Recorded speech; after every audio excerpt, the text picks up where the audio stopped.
Have you ever heard the saying that the human body contains a 1-to-1 ratio between microbials and human cells? That's a total of 38 trillion microbials and human cells on the body. But what if you would get more microbials from just taking a bath? I mean, it's true. If you ever take a bath, the bacteria just comes out from the bath's crevice and your body's crevice and just sits on the water. And then when you finally get out, it just reattaches itself, adding more bacteria onto your body. But don't worry, you can only host about 1,000 to 500 different species of bacteria at a time, which each create their own little microbiome. And that's out of a million different species. But lucky for us, only 1,415 species are known to cause diseases or viruses.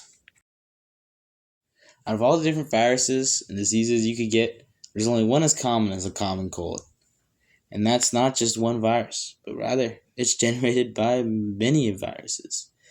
And yet the most pernicious are the rhinoviruses, which alone have 100 different varieties. Now, for many years, Britain operated a research facility called the Common Cold Unit, which closed in 1989 without ever finding a cure to the common cold. Although, it did have some interesting experiments. In one experiment, a volunteer was fitted with a small device that leaked an invisible ink from his nostril at the same rate as the average runny nose. The volunteer was then sent to socialize at a mock-up party. After mingling for a while, an ultraviolet light was turned on, and the participants were shocked to find that the dye was everywhere. On hands, clothing, faces, sofa, doorknobs, glasses, the fruit punch bowl, and many other things. The University of Arizona did a similar test to what they did in Britain, where they inflicted a doorknob of an office building. In about 4 hours, the whole building was affected, and all shared machines like the photocopiers, coffee machines, and microwaves were covered in dye. Such an infestation like this can stay for about 3 whole days. Over many tests, it was discovered that touch is truly the best way to transmit diseases and viruses between people. A survey on a subway found that microbes thrive on the soft surfaces of seats and the plastic hangers, but the cold metal poles are terrible and quite hostile environments for the germs to live in. In 2008, a study done in Switzerland found out that the flu virus can live on paper money for about 2.5 weeks if it's accompanied by a little bit of stomp. Without it, though, it can only last about a few hours. You probably think that the flu vaccine might stop you from getting the flu, but really, it only makes you 36% less likely to get it. The flu has two different proteins that make out its outer shell, and those range between H and N. And every year, in February, the World Health Organization and the Centers for Disease Control get together and decide what to make the next vaccine out of. Now, if a devastating flu emerges, we might not have chosen the right vaccine.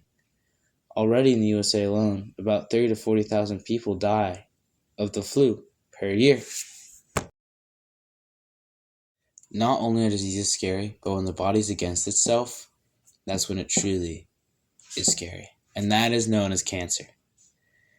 Cancer is odd because in the past 18th, 19th, early 20th century, not many people knew about it because the life expectancy was low. Not many people lived to where they would have cancer. And fun fact, people over the age of 60 have a 1 in 24 chance to get cancer. And about 16.8% of the world's deaths come from cancer each year. That number, it's quite crazy when you realize that the body does everything it can to keep you alive, but when it comes to cancer, your body kind of doesn't follow the rules. Cancer cells divide without a limit. They grow with no influence from hormones.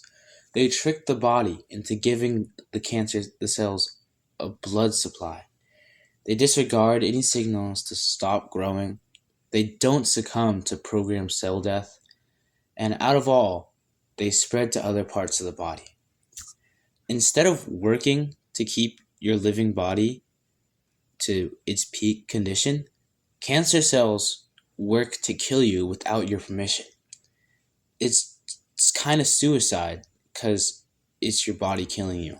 Although cancer is a terrible thing, humans would never acquire these mutated cells if we could never evolve.